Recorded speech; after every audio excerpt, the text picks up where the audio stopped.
There's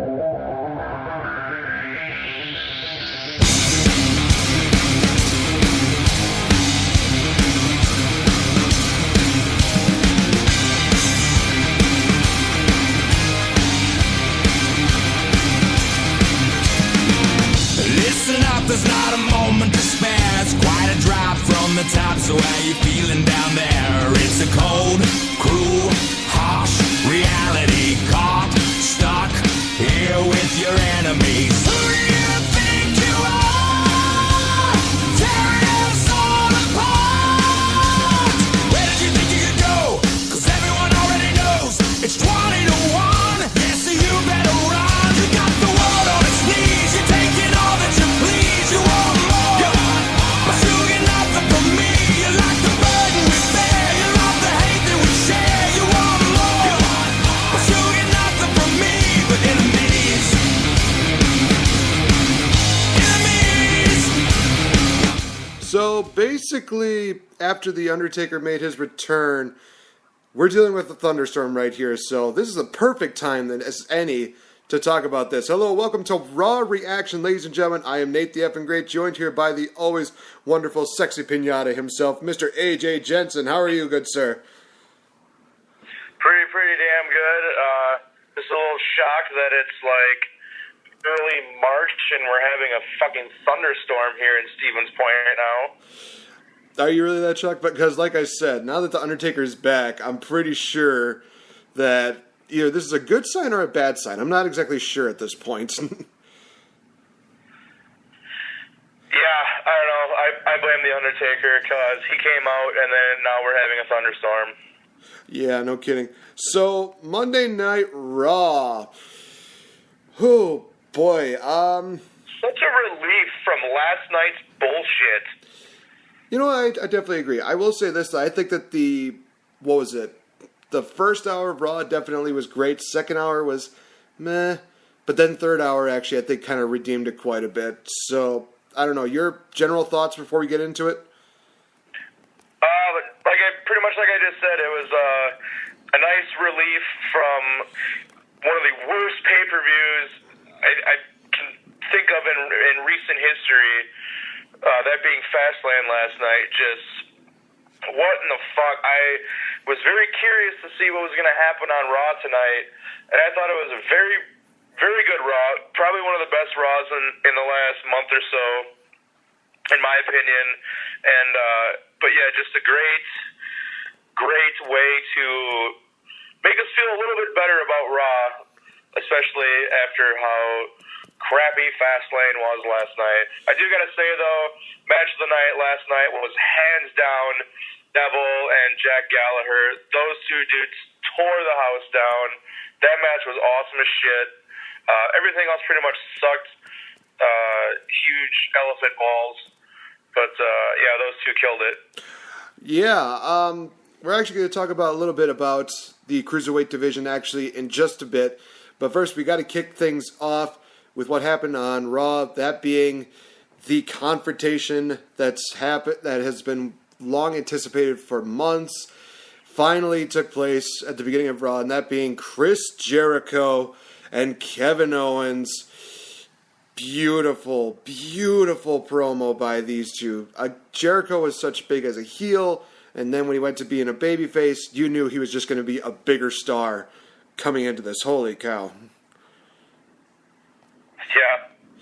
Yeah. Yeah, basically Kevin Owens and Jericho, they exchanged blows, basically saying, well, you betrayed me, no, you betrayed me, and blah, blah, blah, as friends would do. And then Jericho brought it right down to the point and says, I want you at WrestleMania. Kevin Owens said, okay, I'll take you on to WrestleMania, but you put your U.S. title on the line. Jericho had no problem. He says, let's do it. Let's do it right now. And Kevin Owens is like, do I feel like waiting until Mania? Nah, let's do it right now. So they brawl, but then Samoa Joe gets involved, and then we see Sami Zayn get involved, and that involves us into our first match of the night, Kevin Owens versus Sami Zayn. Still believe they need to fight forever. This was one of their very quicker matches, and jeez Louise, Kevin Owens just looked like a freaking beast in this matchup. I mean, 2 pop-up power bombs, and Sami Zayn, he is dead. That's all that needs to be said about this match. Yeah, Kevin Owens is pretty fired up. Usually those two, they have some pretty good back and forth in their matches. I felt this was very one-sided. Kevin Owens basically, I mentioned to you earlier, like, that was a squash match to me. Mm-hmm. Like, Sami Zayn got, I don't know, like, his top rope suicida move to the outside. I think that's, like, the biggest move he hit in the whole match. And then, just gets pop-up powerbomb, then just elbows and fists just gets hammered on, and that front flip leg drop to the back of the head that Owens did was so gross. Like, that just looks so nasty. Picks him up, another pop-up powerbomb, pin, go home, Sammy. Yeah, that was just insane. And that was the pump handle neck breaker or back breaker that he did to Sami Zayn even made it that much more brutal. And, and again, like you said, second power bomb. Holy crap! It is storming outside. Yeah, man, the gods are furious with Roman Reigns right now. So, yeah, all honesty, loving this new attitude by Kevin Owens. It definitely makes him look more of a badass and more of a heel. At the expense of Sami Zayn, and we clearly are now starting to see the coming together of Kevin Owens and Samoa Joe with this little, we've been talking about for a while now, this supposed new faction to be headed by Triple H involving Kevin Owens, Samoa Joe, and another person yet to be named, basically dubbing it the New Evolution is what they're saying. I don't know if they're going to call it that, but that's what they're comparing it to. And, like, as to where Ric Flair was kind of heading Evolution with Randy Orton, Triple H, and Batista, now this is Triple H leading Kevin Owens, Samoa Joe, and I don't know who the hell else they're going to get. I heard a rumor. I'm not going to say it right now because it's way too early, but, yeah, this stable could be awesome. I agree. I think it's going to be one of the more interesting things that actually Raw has provided in quite a while, but we'll just have to wait until the future. We move on to a Cruiserweight Championship matchup between Adrian Neville, the king of the Cruiserweights, defending against Rich Swann. 2 for 2, the Cruiserweight division just owning the entire show of Monday Night Raw. And honestly, I was talking to Max about this throughout the show. I said, Rich Swann taking those 2 nasty bumps to the head. I was like, dear Lord, dude, just take it easy there. And Max replies, Swann, please don't die. And that was exactly what I was thinking too. I'm like, dude, he's already taken 2 massive hits. He's got to have some kind of concussion, something. But no, he finished the match up very, very well. Went for the Phoenix Splash, unfortunately missed. Neville hits the locks in his Ring of Saturn submission move. Batista used to do it for a while, but either way, brutal submission maneuver. Rich Swann has to tap out. We all know who did it first, though. This is true. But more people are talking about what happened after the matchup where Neville retained and got into the interview with Austin Aries, the man with the greatest package that ever lived. Love that this. That shit cracked me up so bad. Just the references to it's not a okay package, it's not a great package, it's my package. And I'm just like, oh my god. And then freaking what did Corey Graves say afterwards? Like, that was a damn good package or something like that. It's like, I could hear at that moment, I could hear Vince in the laughter. It's like in the back laughing, like, oh, hey, package, ha ha ha, package, ha ha, let me stick, ha ha ha ha. But yeah, it was fucking hilarious. I think I messaged you guys in the group too, like, yeah, that player is. Yeah, that was just on awesome. the matchup itself with and Neville.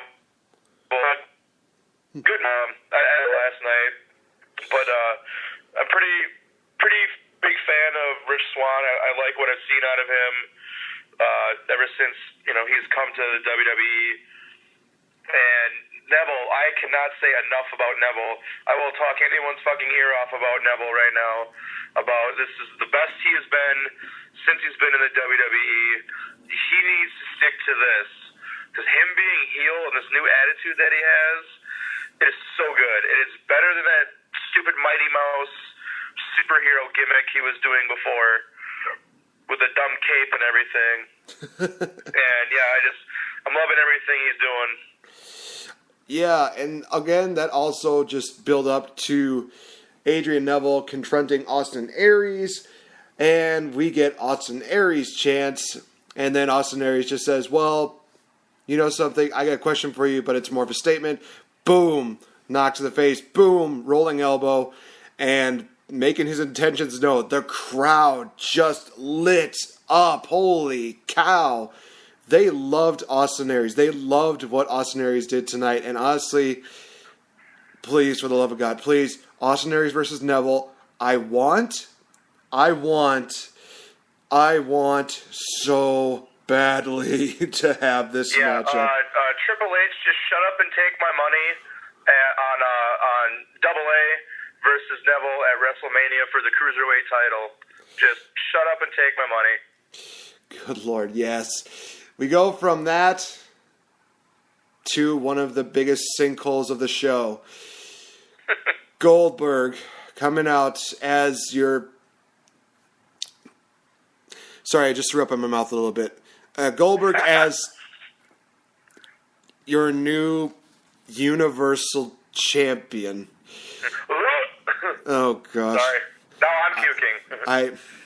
I had to basically quote The Rock when I saw this, and I thought to myself, you know what, I'm going to take a leak. This guy sucks right now. I'm not even... No, not even... Oh, you know what? With everything being said with last night, him... Keep in mind, we're talking about a 50-year-old man is the fucking Universal Champion. A 50-year-old man. I say that again. 50-year-old man is the fucking Universal Champion of Monday Night Raw. If that doesn't just send a shiver down your spine, I don't know what to tell you. But, yeah. Oh, God. Yeah, I mean, some people will make the argument, but Ric Flair was the Intercontinental Champion, but Ric Flair was the World Tag Team Champion, but Ric Flair... That's different. You can't compare Goldberg and Ric Flair in the same category. Yeah, that's like comparing a microwavable dinner to, like, filet mignon.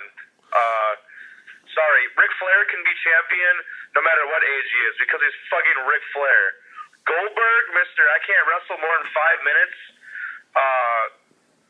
Yeah, no. Just enough with that. Those people suck. Yeah. Yeah, during this... There was a light at the end of the tunnel for this segment, though. It was a great light.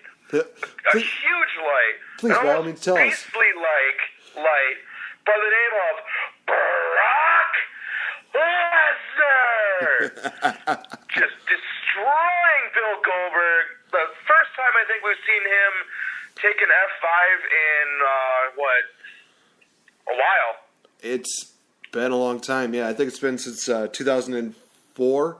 So about 13 years since he's actually been hit by some kind of move that wasn't like, a clothesline or something like that. I think that was the first bump we've seen him take since he's been back.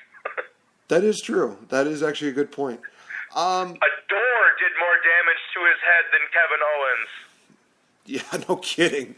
Well, actually, you have to remember, he also busted himself wide open just by talking. No, that's what I was talking about. He headbutts the locker room door before he comes out. And that's why he was bleeding that one segment on Raw. He busted his head open from headbutting the door. Oh, my gosh.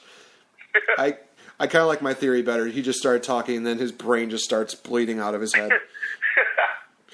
Oh, man. I want to say this before we move on any further. Two things. One, correct me if I'm wrong, AJ, but Goldberg hasn't really suffered a singles match lost since coming to WWE, has he?